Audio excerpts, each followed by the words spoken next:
Une femme devient suspecte lorsque son mari a commencé à disparaître tous les soirs après le dîner, sans lui dire où il allait.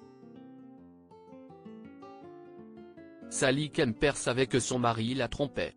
Il quittait la maison chaque nuit sans un mot d'explication et ne revenait qu'à lever du jour. Sally savait pourquoi Tom la trompait après 35 ans de mariage. Sally était chauve et peu attirante.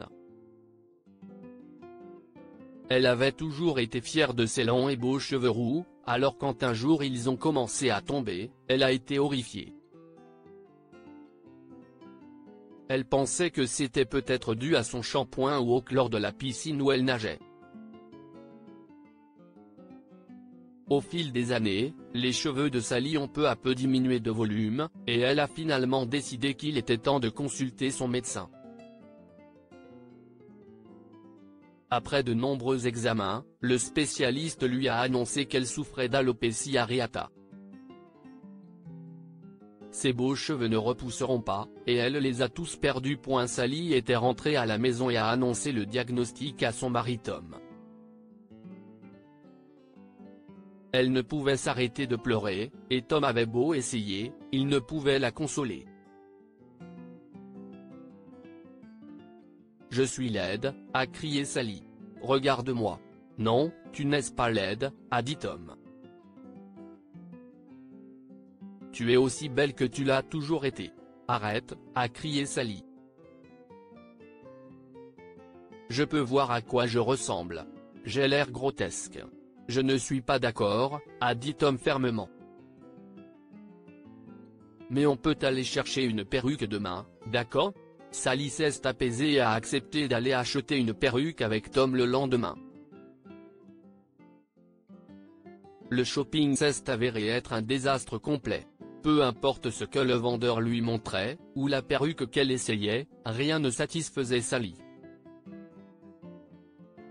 « Non. » disait-elle. « Ce n'est pas du tout la bonne nuance de rouge. » Elle détestait les couleurs, la coupe et les textures de toutes les perruques qu'on lui montrait jusqu'à ce qu'une vendeuse irritée lui dise « Madame, soit vous devenez chauve et fière, soit vous vous faites faire une perruque sur mesure. » Cette nuit-là, Sally a pleuré jusqu'à s'endormir.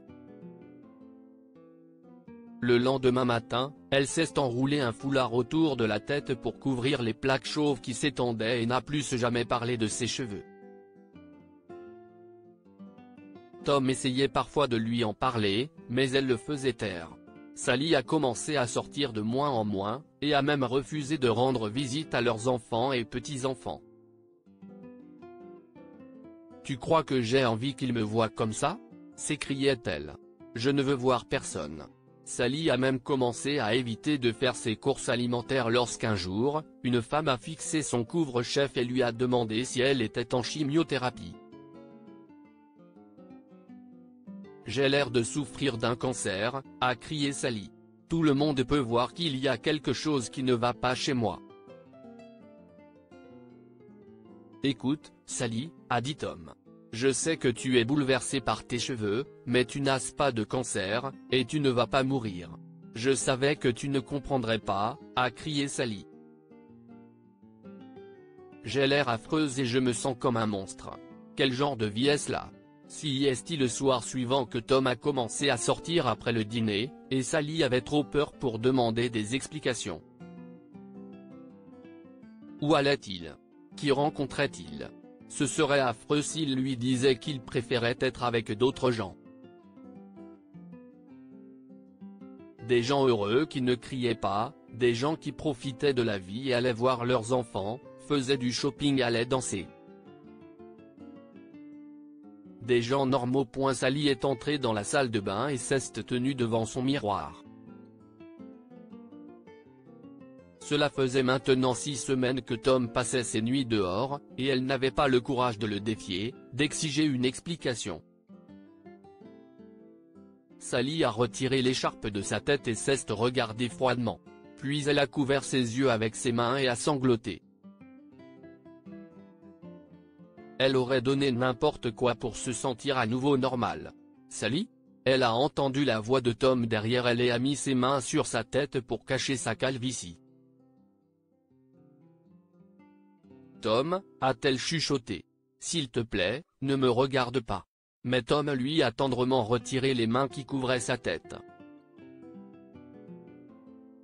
Sally, a-t-il dit, la seule personne qui ne veut pas te regarder, si est toi.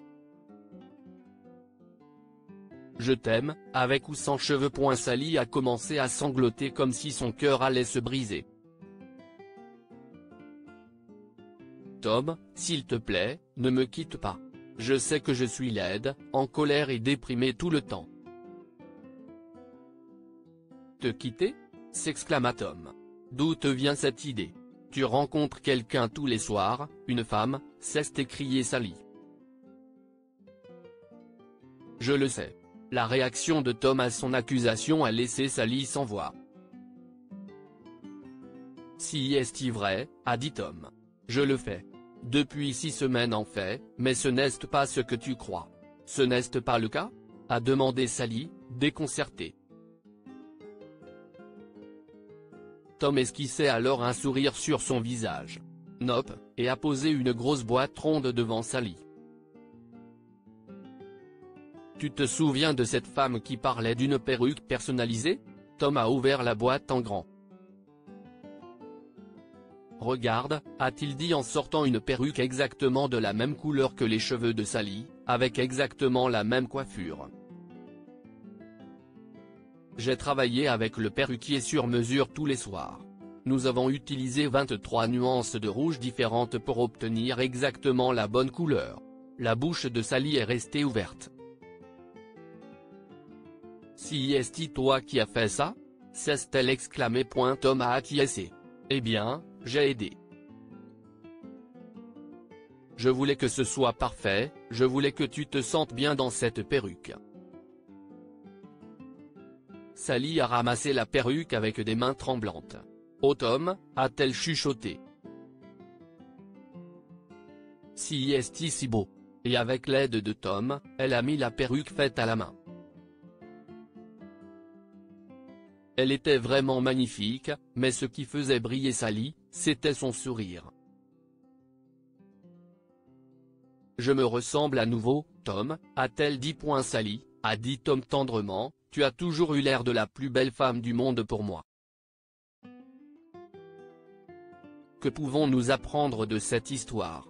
Le véritable amour ne change pas simplement parce que la personne aimée devient plus âgée, ou moins attirante.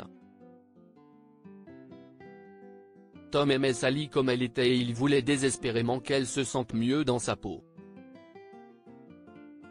La beauté vient de l'intérieur, d'un cœur aimant et d'une âme aimable. Sally pensait que Tom avait cessé de l'aimer parce qu'elle n'aimait pas ce qu'elle voyait dans le miroir, mais il l'aimait plus qu'elle ne l'imaginait. Lire aussi, une pauvre mère qui n'a plus de nourriture pour ses enfants pleure dans un train jusqu'à ce qu'une gentille dame s'approche d'elle. Abonnez-vous à Mon Mama sur Google News.